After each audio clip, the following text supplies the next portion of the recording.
episode 9 of Rip and Rock. We're trucking along almost at double digits, almost at 10. One away. Why are you scooting over here? I'm just getting comfortable because we got a lot to talk about. Usually you sit like 6 feet away from me. I don't like this. Yeah, well, no, I'm not really sitting, though. I'm rolling. Do you have like 7 coffees again? I did. Anyway, I need it. But let's go jump ahead. right into the rundown and what we got in store for you guys on this episode of Rip and Rock. 4 O's are headed to the All-Star game. The last couple of years, since 2016, they've only had one guy go each year. 2016, they had 5. This year, they have 4, deservedly so. Who got left out? Who's deserving? Who's not? There's no guys that aren't deserving on this team. That's just a hint for you.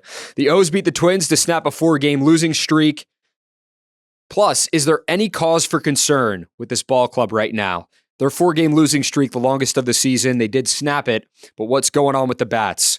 Rip's tips. I don't even know what you're talking about today, but I'm just going to say Rip's tips. Do you want to take it from here? Embrace the stink. That could go one of like several ways, actually. Yeah, I'll let that marinate for a little bit. You're marinate, embrace the stink. Embrace it. This doesn't sound like a great episode to be eating Taco Bell. It's going to be great. You guys can use your imagination, but stay tuned. Keep rolling with the rundown, Rock. Keep rolling with the rundown.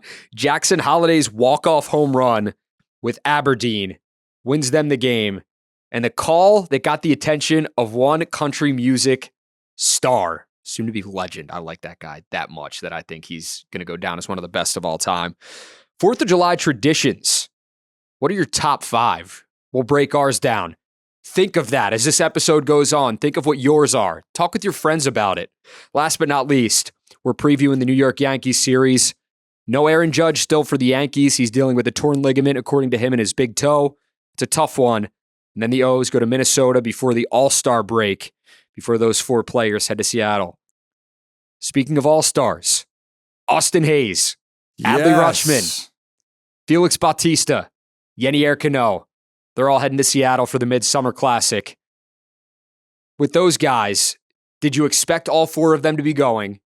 And did anyone get left off the list that you thought deserved to be going to Seattle? Well, first off, I'm so happy that they got 4. I really didn't think they were going to get it, just from how it was being constructed. And seeing that the Rangers got 4 all-star starters, it made you think about there's a lot of good players. And the rule for people that don't know is every Major League Baseball team has to have 1 all-star represented at all times, right? So even the Oakland A's are going to have somebody representing their team.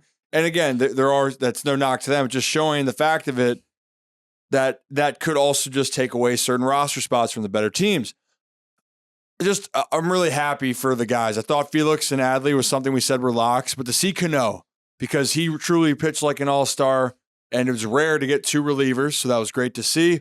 Adley's Adley, self-explanatory. Austin Hayes, though, deservedly so, really has been one of the best outfielders.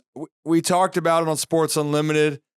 Tyler Wells, for me, was a guy that I think would have been deserving, but it just felt like it was going to be an uphill battle because of the other landscape of starting pitchers that made it and that were on the list. There's only so many you can, take.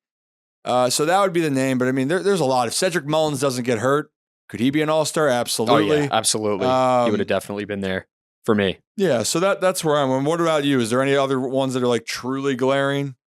No, I think those 4 guys definitely deserve to go. Adley, Hayes, Bautista, and Cano. I mean, Bautista and Cano could very well be the best 1-2 punch in baseball as far as setup man and closer in this league. And it helps that they're both 6 foot whatever, just towering over the opposition, and they're intimidating on the mound.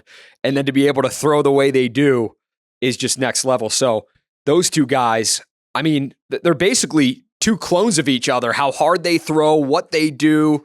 Cano's more outgoing than Bautista when he does the pose. Bautista seems more quiet, more reserved when he's on the mound, but they both get it done, man. And they are 2 just like massive human beings that are very, very good at baseball. And I would not want to be in the batter's box facing them night in and night out. Well, no, the crazy thing for them is that like this is not Orioles bias. It's the best 1-2 punch in the 8th and 9th inning in all of baseball. And you have Batista that throws 100-mile-an-hour fuzz balls by you, or 102. 103 today. 103. And just it's good luck. His splitter's devastating. And then you have Cano that has this 95 to 97-mile-an-hour two-seam sinker. That's oh my, and so it's got filthy. so much movement. And then he has a changeup that has been really throwing off hitters. And again, like these guys, you have an idea as a hitter of what they want to do, and you still can't figure them out. Like that is the thing that's been so impressive. To your point, though, it's just great to see those guys. It's just awesome when your city, the team that you're invested in, has guys going to the big show on a national stage. And we'll go with Adley and Hayes now. We talked about the pitchers. Let's talk about the position players. With Adley, you knew he was going to get there, especially when he was an all-star starter finalist as far as the voting goes and all of that. I mean, the guy deserves to be there regardless. O's fans out there that don't really know about how the voting process works or how they get to the all-star game might have said, why isn't Adley a starter? He got snubbed. No. Adley did not get snubbed. Fans got to vote. And the Rangers fans did a fantastic job of voting in their guys. And O's fans, I'm just going to say it here. You guys got to be better going forward to get your guys to the All-Star game. This is the third best team in baseball right now. There should definitely be more players starting for the Baltimore Orioles. Adley should have definitely been one of them. And I'm really surprised that Jonah Heim, it's not surprising, and I'm not knocking Jonah Heim. I think Jonah Heim is one of the best catchers in baseball, and he deserves to be the All-Star game starter. But Adley could have been there as well, starting at catcher for the AL in this game. Yeah, I think the weird thing of this whole thing, the situation was, if I read it correctly, in the first round of votes, Adley won that first round for catchers like pretty substantially, significantly. And then somewhere in the process, Heim won the one that really mattered to win the starters. Now, I will say this. Personally, Heim's numbers are better than Adley's. The only thing Adley hasn't really beat on is he's got hits and walks right now. Out of all the catchers in the American League, or in baseball right now, Adley, I just looked it up today, Adley leads them in walks and he leads them in hits right now. Right, but then Heim has everything else in the American League. So to your point, he's deservingly so, but going to the actual way of how the All-Star, or I was combining All-Star and roster. All-Star. It's just, it's happens, been a long man. day. Words are hard. Yeah. Anyway. If I have to hear you say it's been a long day one more time, I'm going to leave this room. I might say it 3 or 4 more times. Yeah, I try to combine 3 words. All-Star, roster. The construction of how the All-Star game was going to be.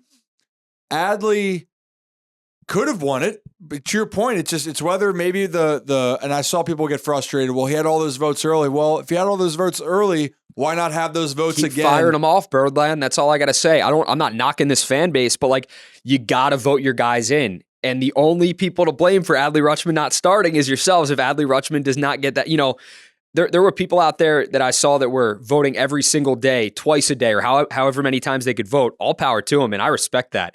That's how it should be. Some people, they don't have time, or some people forget. But if you want your guy starting and you want your guy to be there, you got to vote him in. Thankfully, he did get in. I mean, he was going to get in regardless. Starting-wise, I'm talking about. I'll say this, though, too, so it's not all on with that case. If when it gets into the situation, and this is why the Baltimore community, where it does matter, it's just because the Texas Rangers are a more national team. They are. They have more pull in Texas. The Baltimore Orioles fan base is a more specific group.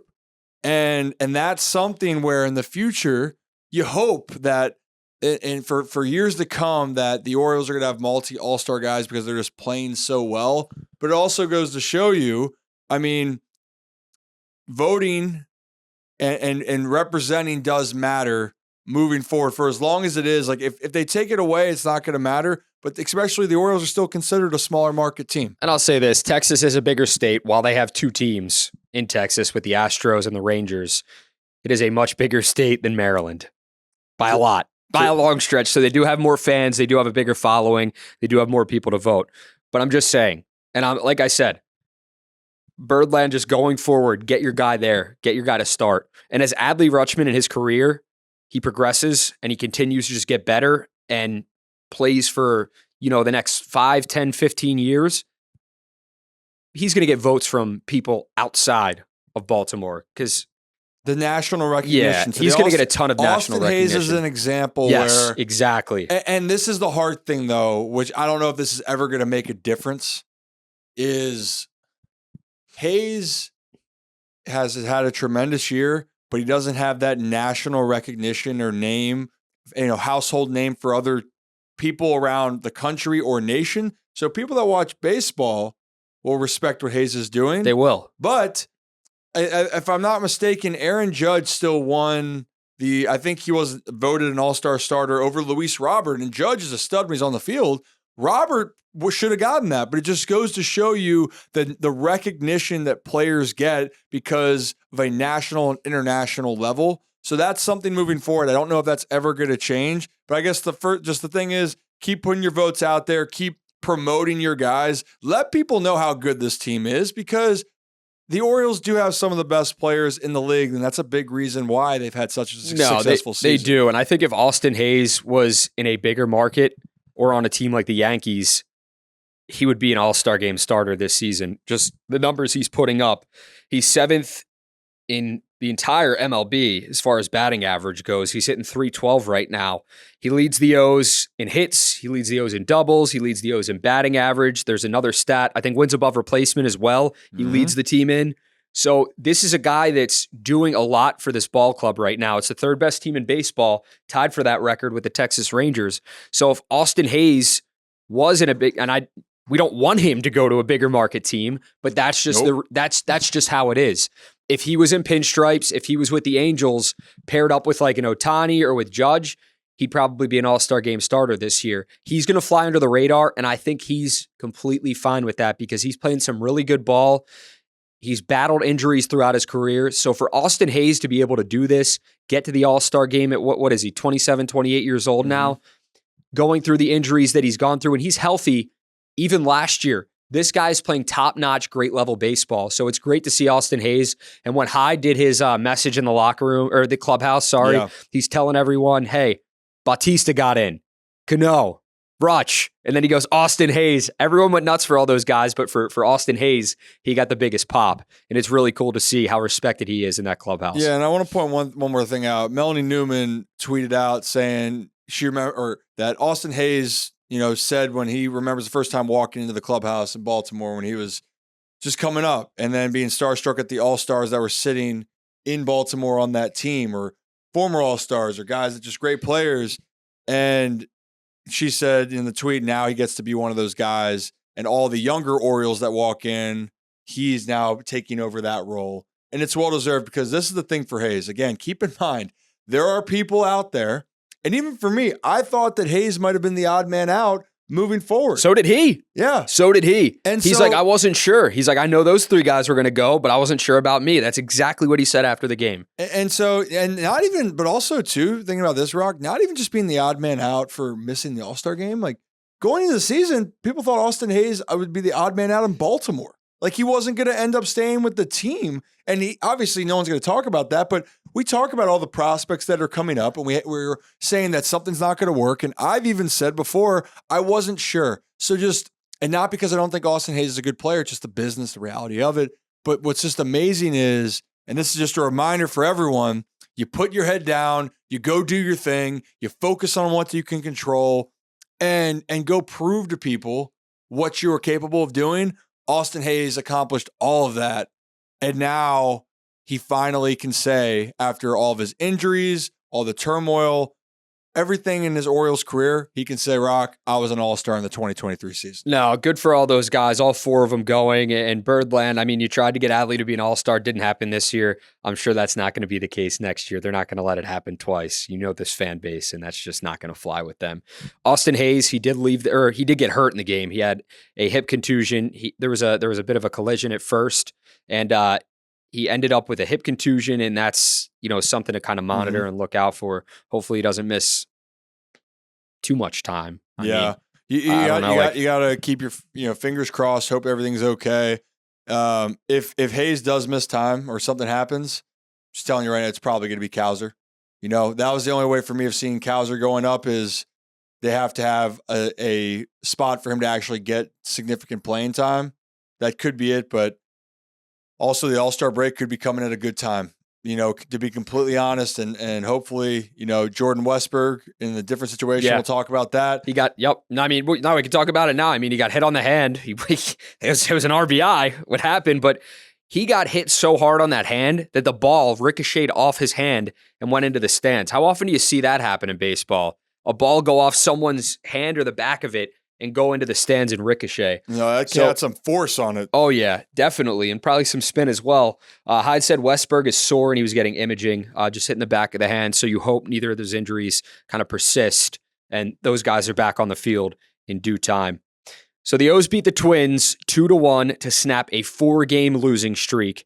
What are your biggest takeaways, Rip, from that game on Sunday? Because that was a much-needed win going into New York against the Yankees. Well, since you're getting tired of this, but what's the motto? Do I have to say it again? I already said it once. Damn right you do. Oh my gosh. Say it loud, say it proud. Win series and avoid sweeps. Boom, baby. The Orioles, despite a rough 4-game stretch, first 4-game losing streak of the season, by the way, they were able to, yet again, avoid Mr. Sweep. Avoid the duster, the sweep, whatever you want to call it. They avoided it yet again. TV stand that you tried to mop the floor with the one time? You know what? I was actually looking for something in here. Get it back. I know you were. I could tell. Yeah. I could tell the wheels were spinning in your head. And I was like, but my mind's just been all over the place because, I'm really it's like tired, your mind's usually like knocking the door, nobody's home, Wow. Yeah. Okay. I'm not that tired to miss on that. Anyway, what I was feeling, the Rock, obviously wasn't the brand that they wanted to play, but it's not like they were losing to bad teams. No. Twins, top of their division, battling it out there. Reds, were one of the hottest teams in baseball. Yep.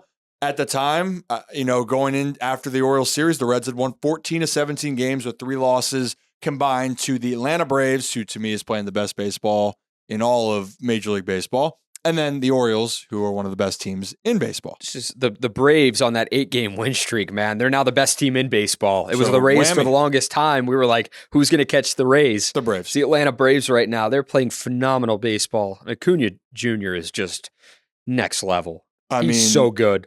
Statistically, the way he plays, the swagger he brings, not to get off topic, but that's why they're sitting atop the standings overall. You know what? I talked about this on my live segment on YouTube. Don't push your other stuff on this podcast. I'm going to push whatever I want to push. Whatever. But you're going to get my unfiltered opinion here, always here, so you need to keep listening here if you want everything. There we go. Reel him back in. Yeah, reel him back in. No, but seriously, this is the thing. Keep in mind, and we'll close on that. Luis Ariz. Hitting 400, that got a lot of attention. Yeah, oh yeah. But what's not getting attention is that Ronald Acuna Jr. is on pace for over 40 home runs and 70 stolen bases, which has not happened at all. We're talking about what Ohtani's doing, which is crazy, ridiculous. Acuna Jr., if Ariz isn't hitting, almost 400, Acuna Jr. is leading Major League Baseball on average. He was in 331 when I checked coming into today. When we're shooting this episode. So he's doing all of that. He's on the best team in baseball. That guy deserves your attention. And I know this is about the Orioles podcast, but we're talking about baseball. He's an unbelievable player, but the point is, we get off topic sometimes, but in a good way. These are if baseball fans, like, you'll appreciate this. Acuna, he's hitting 336. Ariz is hitting 389. Acuna's second in all of Major League Baseball in batting average. He's chasing the only person who is trying to chase another feat that hasn't been done in ever. It feels like, which it has. But that's just the point of it, right? And Acuna Jr. now has joined the 1,000 club for OPS with Shohei Ohtani. So just imagine that for a second. That is just how truly special he has been. He's got 54 RBIs, 21 home runs at this current moment, and 39 stolen bases. It's so ridiculous. But let's go back to our topic real quick. Yeah. So the Orioles, Reds just lost to that red-hot Braves team. Yep, that's what you're getting at. Those were their only losses, and then they lost to the Orioles. So the Reds were playing really good baseball. And then the Twins. They got swept by the Braves. No, they took one. They took one and then lost 2 games, 7-6. Because the game that they won, Ellie De La Cruz hit for the cycle. Yeah, I'm talking about the Twins. Oh, yeah. The Twins got smoked by the Yeah, sorry. come on. Yeah, I was ready to be like, don't you fact check me, buddy. Oh, no, I'm not fact checking you. I'm just trying to bring it in. Yeah, bring it in. Well, you can bring it in right. The Twins got swept by the best team in baseball, the Bravos. And the other part of it is that the Twins, which people don't understand, the Twins are the second best team in team ERA. And for that, earned run average. And also, in layman's terms, what that means is the Twins pitching staff is really stinking good.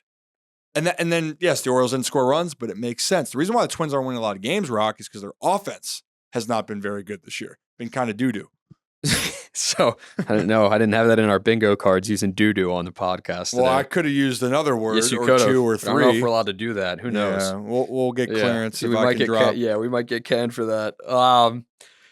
So the O's, they take one of two. They avoid the sweep.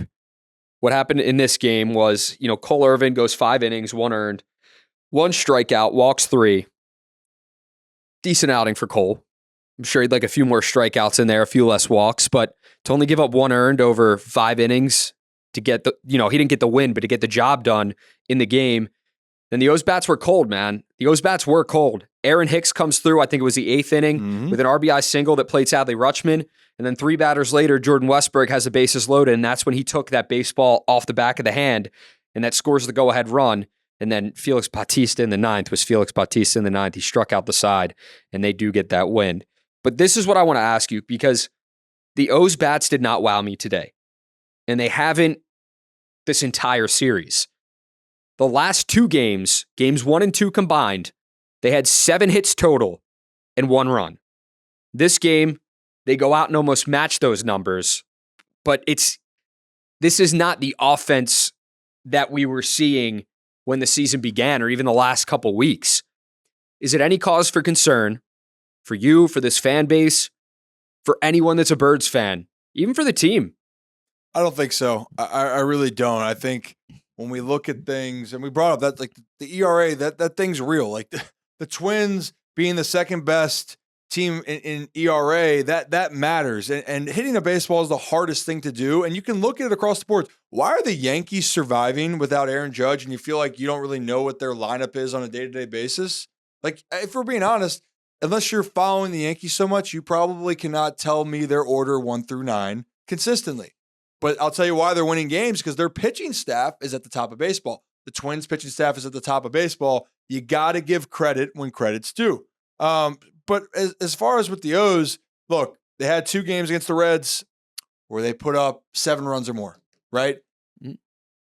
It's going to happen. You're going to have days, weeks, maybe even a month of having some struggles. You don't want it, but how can you limit it? And for today, you just got to find a way to scratch and claw, and the Orioles scratched and clawed their way to a victory. And it was another MO, Rock. I mean, we got to give credit to these guys. Another comeback win.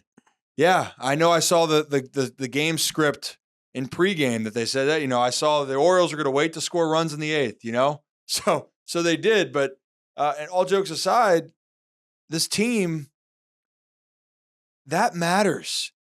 So what I love to see is, despite them having their struggles, there's no quit. The fight's still there, and yet again they were able to steal another game, and that's a big reason why they're sitting at 16 games over 500 with a week to go before the All-Star break. As we were just talking about the offense, lack thereof, Ryan Mountcastle just went yard for the Norfolk Tides. He's 1 for 6, but he just had a 3-run homer. I just had to bring that up because I got that notification on Twitter. So we're hoping he's back in the lineup, back with the big league club in due time. He's still rehabbing with the Tides. So, you're just hoping for the best for him. And he's about with like vertigo. That's what he's kind of been going through. Yeah, I mean, it's tough. And I know a lot of people were saying they were frustrated with Hayes, or not Hayes, sorry. We talked a lot about him. No one's frustrated with Hayes. No, not at all. But with Mounty's production and not getting on base enough, I tell people this a lot. I'm watching it. That dude is a pure hitter, and he's having some struggles, but stick with him. I hope everything's okay. He feels all right, because when he gets hot, and we saw that Oakland game specifically, 9 RBIs, like, that is what he's capable of doing. And only so many players actually in Major League Baseball are capable of doing something that Ryan Mountcastle did. So I want people to keep that in mind. Yes, he has to be a little bit more consistent in certain aspects, but the pure hitter in Mountcastle is there, and he would definitely be able to help the team. So hopefully all is good. Great to see him. Hopefully that can be a little bit more confidence boost for him. Absolutely. You want to jump into Rip's tips real quick? Yeah, you know what? I think it's a good thing because people are probably wondering what Rip's tips sponsored by, possibly you out there. Sounds like it's going to be sponsored by like Scott's today, the toilet paper company. From what you kind of or Charmin. Yeah, Charmin, exactly. Charmin Extra Soft. You are ultra soft. Yeah, you're ultra soft human being. So you know can't throw that at me. That's a gift. That's not used as a weapon. The painting was a gift, Todd. For everyone that watches Wedding Crashers, the painting was a gift, Todd. I'm taking it with me. But love that movie, by the way. I might quote it a million times. And the famous line is there is crab cakes in football. That's what Maryland does. Yep. I like to quote the things that are more inappropriate. But anyway, same. I just want to shout out, Rocco and I. Rocco just had his 30th birthday. Mine's coming up this month. We got these awesome tumblers. Very awesome tumblers from the Cull family. Yeah, they're sick in a good way. Amazing, like the time and effort. We'll tweet out the pictures later on this week, or maybe even today or tomorrow. But it's got Rip and Rock podcast on it. It looks like the painting. It looks like a phone, like with the podcast on it, the audio waves and like the play button, the shuffle. Very detailed, hand painted. Mine's got a microphone, like a podcast-looking microphone with Rock on it. Yours has podcast microphone with Rip on it.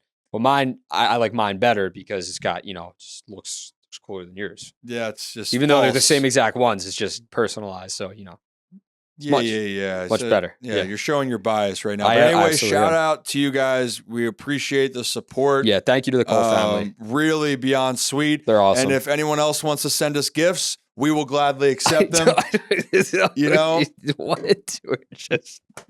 No, I'm keeping things light. No. The thing is that what?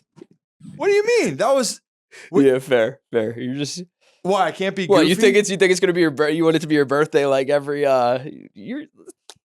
No, you know what? I don't ask for anything. I really don't. I'm a simple person. I like to. What are you laughing about over there? Nothing, man. I'm a simple guy. I drink my coffee. I like to hang out. Like to have some tequila for those that know me and play with my dog. But my dog's mad at me and tore up the mail at home, by the way. Separate subject. This is not Rip's tips, by the way. You sound like you're auditioning for The Bachelor. Simple guy with my dog. Yeah. Simple guy. My name's Ryan. Dog. No, but in all seriousness, though, getting for me involved in media and meeting people through this experience, so like with the Cull family for this instance, those type of stuff that means a lot to me personally, because we're trying to make something here that people can enjoy and people can be a part of. And we don't expect all that. Like I joke about like send the gifts. It's not that. Yeah. It's in all honesty, the fact that we want to try to give something to people, and when we feel that it's touching to us, that's what I was trying to say. That was awesome. It's something for me. It brightens my day. Like it truly does, because as we find out, sometimes in life, and this moves into Rip's tips, sometimes things can just stink. Things can suck. Things can really bring you down. And one little thing right there can change your mind, can change your perception. And so keep that in mind for people in general. You can make a difference in anyone's day. You need to embrace the tough times, embrace the stink, as I like to say, because things are going to not go your way. You're going to have thoughts, you're going to have doubts, but one gesture, one thing, someone saying something to you can change your mindset just like that. And it's temporary. This too shall pass. And the reason why it's relevant for baseball, the Orioles had this losing streak. It feels like the world's falling around them. People are worried. Is this team going to fall off? You got to embrace it. You got to trust that one thing's going to go right. And probably today, going into the 8th inning, a lot of people are going, is this the day the Orioles get swept? This offense has looked terrible. And all of a sudden, whammy, it just takes one little moment, one thing to change it all. And the Orioles walk out and avoid it. So baseball-wise, life-wise, embrace the tough times, trust it's going to get through. And people out there, be that one for someone, be that light that can give people that energy and perception, because that can mean the world of difference for those around that you might not even think of. Is that pretty good for you for a Rips tip for the day? That's honestly very good for me for Rips tips for the day. I actually had a guy in one of my Twitter comments saying, wait until July with the Orioles, like very sarcastic. I don't know if he was an O's fan or not. Basically saying like, wait for this team to fall off. I don't think that's going to happen. I also can't tell the future, but they're playing really good baseball right now. 4-game losing streak aside, I don't think the world is falling by any means with them. Yeah, it's not, but that's sometimes how it feels. And see, I had some thoughts there. You just think that I'm all about me over here. I do. No, I'm just kidding. I don't think you're all about you. Can we move on? Do I make you uncomfortable? Jackson Holliday with a walk-off home run this past week for the Aberdeen Ironbirds in their 5-3 win over Winston-Salem. 2-run bomb. It was, I mean, Jackson Holliday is the real deal. He's hitting the cover off the ball down there in high A. He just, week after week, you're thinking to yourself, like, what is this dude going to do next? And there's a reason why he is baseball's number one prospect. Those rankings aren't just made up rankings. Like they're diving into this and looking into what this dude's doing. And he's a number one prospect in baseball for a reason. So Holliday goes out and does that. The call, though, was really dope. Like, I'm a big Luke Combs fan, and the call was like a runaway southbound train. That ball is going, gone. And that's from the song Fast Car, I'm pretty sure. Mm-hmm. And your guy was on the call for that. Michael. And if you look him up on Twitter, Instagram, it's at Mic'd Up Sports. So Michael and I do some play-by-play. Well, he is the play-by-play guy for the Aberdeen Ironbirds, and he's been gracious enough to let me come up and join him for a couple games, do a color commentary. And when I saw that, first off, and I even told him this, I'm like, man, the first game I was there, Jackson had the bases loaded in the 9th. We thought this was going to be the chance, and Jackson struck out. It's part of baseball. And then to see it the other night, my first thought was, man, like I'm missing all these great moments. The next thing is when that tweet got put out there, and I'm like, that's awesome, because I know how hard Michael's working, and that creativity, just awesome to see that. I think my Luke Combs fan card needs to be revoked because it's not from Fast Car. It's from Going, Gone. That's the song. I love Luke Combs, big country music fan. Do you? Really? I just messed that up clearly. But the cool thing about that, I love Luke Combs. What? I know everything about him, man. I didn't say that. But you know what? It was really cool to see Luke Combs quoted MLB Pipeline. They put out the video that Michael called, and Luke Combs, I think it was, quoted it and said, "My favorite home run call of all time." Mm-hmm. That's awesome because Michael's clearly a big Luke Combs fan like myself, and to get a shout out from the guy himself, he probably didn't expect that was going to happen. Luke Combs comes back, quotes that tweet. That probably made his day. Oh, I mean, the thing is, best home run call I've ever heard. Yeah, 738,000 views off of that. And just the thing, again, that's a little gesture, but it's just an awesome moment. We talked about that with like even the Rips. Like, that's an awesome moment. First off, Michael gets the right credit for it. And the other part is with the reason why it happened, because Jackson Holliday on a 3-0 pitch, by the way. For people to understand green light. 3-0 green light. Green light. And people could say, well, you know, he's got to trust the coaches, obviously trust him to do that. Goes, not everyone likes to swing 3-0. Like people in their mind is like, I don't want to mess up. And they're thinking so much, they get so tight. It's not as easy of saying, hey, swing at a good pitch. Some people swing at bad pitches 3-0 and they get in their heads. So for Jackson, not only to feel comfortable, be confident, and then just launch one into the night sky, just amazing. It was awesome to see. And Jackson Holliday, you still believe he's going to be up before the end of next season.